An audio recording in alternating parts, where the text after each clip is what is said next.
ہوا تو سنیے بڑی سنجیدگی کے ساتھ 2 منٹ میری تقریر کو ایک دم دل میں جگہ دے کے سنیے. 2 منٹ اس میں گروہ کیے. اللہ نے سب سے پہلے کس کو پیدا کیا ہے؟ سب سے پہلے اللہ نے کس کو پیدا کیا؟ زور سے بولے نا. سب سے پہلے اللہ نے اپنے نور سے اپنے نبی کے نور کو پیدا کیا ہے. میاں آدم کو آدمیت ملی ہے تو مصطفیٰ کو صدقے میں ملی ہے. اگر نبی کا نور نہ ہوتا تو آدم بھی نہ ہوتے. آدم سے بڑا شمار نمبر میں شمار میں پہلے ہے مگر آدم سے بھی پہلے اللہ نے سب سے پہلے اللہ نے کس کو پیدا کیا ہے؟ اپنے نبی کے نور کو پیدا کیا. کس کو پیدا کیا ہے؟ پورا بنوا زور سے بولے کس کو پیدا کیا ہے؟ اپنے نبی کے نور کو اللہ نے سب سے پہلے پیدا کیا ہے. اور اگرچہ بھیجا اصل میں ہے اس میں بھی ایک بڑا مسئلہ ہے. میں صرف نہیں جاؤں گا. ڈاکٹر اقبال نے لکھا تھا نگاہ عشق و مستی میں وہی اول وہی آخر وہی بڑا وہی فرقہ وہی آسی وہی کہا. نبی کو پیدا پہلے بھی کیا اور بھیجا آخر میں. اس میں بھی بڑی حکمتیں ہیں. کوئی اگر جانتا ہے اعتراض نہ کرتے کہ یہ آخری ہے یا یہ پہلا ہے. اس لیے سارے جواب کا حل تو پہلے رب نے ہی دے دیا ہے کہ میرا محبوب اور آپ سے باتیں صاف ہے. سنو میں نے اسے افضل بنایا ہے. سب سے پہلے اللہ نے اپنے نور سے اپنے نبی کے نور کو پیدا کیا اور پھر اس نور سے اللہ نے آدم علیہ السلام کو پیدا کیا. اس نور سے اللہ نے حضرت موسیٰ علیہ السلام کو پیدا کیا. اس نور سے اللہ نے حضرت زکریا علیہ السلام کو پیدا کیا. اس نور سے اللہ نے حضرت عیسیٰ علیہ السلام کو پیدا کیا. کم و بیش 1,24,000 انبیاء کرام کو اللہ نے اسی نور سے پیدا کروایا ہے. اور سب آئے اپنا کام کر کے چلے گئے. اخیر میں اللہ تعالیٰ نے اپنے محبوب کو اس دنیا میں ظاہر فرمایا. پیدا سب سے پہلے کیا مگر دنیا میں بھیجا آخری. اور جب اللہ نے اپنے نبی محبوب کو بھیج دیا اس دنیا میں تو رب نے ارشاد فرمایا ما کان محمد ابا احد من رجالکم ولکن رسول اللہ وخاتم النبیین. محبوب اب جب میں نے تجھے بھیج دیا ہے تو اب تیرے بعد کوئی نبی نہیں جائے گا. اب تیرے بعد کوئی رسول نہیں جائے گا. تجھ سے پہلے کوئی نہ تیرے بعد کیوں ہے. اللہ نے اپنے نبی کو پیدا اپنے محبوب کو پیدا کرنے کے بعد ہمارے نبی کو پیدا کرنے کے بعد نبوت کے دروازے کو لاک کر دیا بند کر دیا. اب اگر کوئی میرے نبی کے بعد کوئی دوسرا نبی مانے نیا کوئی دوسرا نبی تسلیم کرے تو وہ اسلام سے خارج ہے. وہ مسلمان نہیں کہ ایمان والا نہیں کہ اللہ نے آخر میں اپنے محبوب کو پیدا کر کے ہمیشہ ہمیش کے لیے نبوت کے دروازے کو بند کر دیا. نبوت کا دروازہ جب بند ہوا تو اللہ نے فرمایا الیوم اکملت لکم دینکم واتممت علیکم نعمتی ورضیت لکم الاسلام دینا. محبوب جب میں نے نبوت کا دروازہ بند کر دیا تو اب دین بھی کمپلیٹ ہو گیا. دین بھی مکمل. اب نہ دنیا میں کوئی دوسرا نبی جائے گا اور نہ کوئی دوسرا مسیح.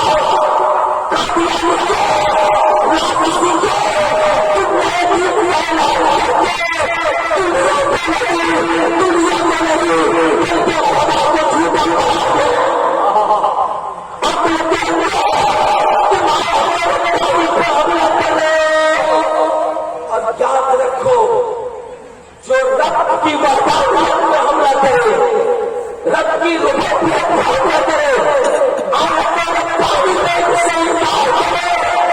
وہ کچھ بھی کر لے مگر ایمان والا نہیں ہو سکتا ہے. کچھ بھی کر لے اسلام والا مسلمان نہیں ہو سکتا. اس لیے رافضیوں اور قادیانیوں کے بہکاوے میں آج خاص طور سے ہمارے اسکول اور کالج اور یونیورسٹیز کے بچے بہک رہے ہیں. ان کی تو تحریکیں چل رہی ہے, ان کی تو تنظیمیں چل رہی ہے, مشن چلا رہے ہیں پیسے دے دے کر لوگوں کو بھٹکانے کے لیے اور بہکانے کے لیے. مگر اے نیپال کے مسلمانوں سنو, ہاتھ جوڑ کر فیضی تم سے التجا کرتا ہے اپنے بچوں کو انجینئر بناؤ, اپنے بچوں کو ڈاکٹر بناؤ, مگر ایسا ڈاکٹر مت بنانا